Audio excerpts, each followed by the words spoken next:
Hello mga buddy, ka-out ko nga lang sa trabaho at eto nga dumiretso na ako dito sa aking kaibigan. Off niya kasi ngayon sa trabaho mga buddy at naisipan niyang gumala dito sa amin, dito sa Divisoria. Dahil sa minsan niya lang makagala itong kaibigan namin kaya sa isang buwan, isang beses lang siya nakakapunta rito sa amin. Maaga nga siya nakapunta rito sa Divisoria mga buddy at dito nga siya nagtambay muna sa isa naming kaibigan kung saan nagtitinda dito sa 999 Mall. Super ang cute niya ng mga paninda niya dito mga buddy dahil meron siya mga food sack, tapos mga chain ng mga cellphone, tapos marami pang ibang makikita nyo dito mga buddy. Dito lang yan sa LA Years PH, yung pangalan ng tindahan niya at matatagpuan lang sa 991 Mall kung gusto nyong bumili mga buddy. Syempre bago kami umuwi ay dumaan muna kami ng palengke para bumili ng mauulam. Minsan naaawa rin kami sa isa naming kaibigan dahil nga pag pumupunta siya rito kapag di off niya ay hindi naman namin siya maigala dahil nga sa may trabaho kami. At ang masaklap pa doon ay gabi na talaga yung uwian namin galing trabaho at yung kaibigan ko naman ay gabi na rin siya nagsasara ng kanyang tindahan. Kaya pag bumibisita siya dito sa amin mga buddy ay yung bonding talaga namin ay dito lang talaga sa loob ng bahay ng aking kaibigan. Tapos ang ginagawa lang namin dito sa bahay, magluluto, kakain, mag-usap-usap lang, kumustahan, ganun lang.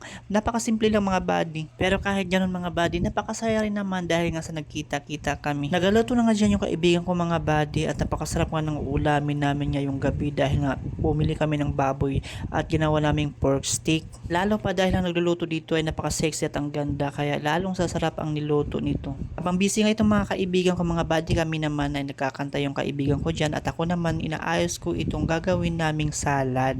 O di ba mga buddy, kahit bahay lang yung banding namin ay napaka-social dahil may salad kami. Saan ka pa? Medyo marami-rami ang salad na nagawa namin dyan dahil yung isa kong kaibigan ay bumili pa siya ng fruit cocktail sa Robinson. Kaya medyo naparami yung gawa namin mga buddy.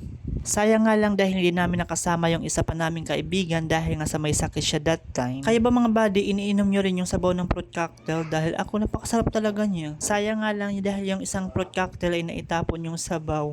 Habang busy nga itong kaibigan ko sa pagluluto mga buddy ay papakita ko sa inyo yung ulam namin ngayon dahil napakasarap talaga. Napakagaling nga magluto nitong kaibigan ko mga buddy dahil ako talaga hindi talaga ako marunong magluto lalo na pagdating dito sa karni. Pagkatapos nga niya mag-isa ng sibuyas mga buddy, isinunod niya itong karni. Actually kanina minarinate niya yan. Mga ilang minuto nga niya minarinate mga buddy pagkatapos prinito niya ng mga ilang minuto rin. Nang maisalang na nga niya yung pork steak mga buddy ay sunod niyang ilalagay itong sabaw ng marinated niya kanina.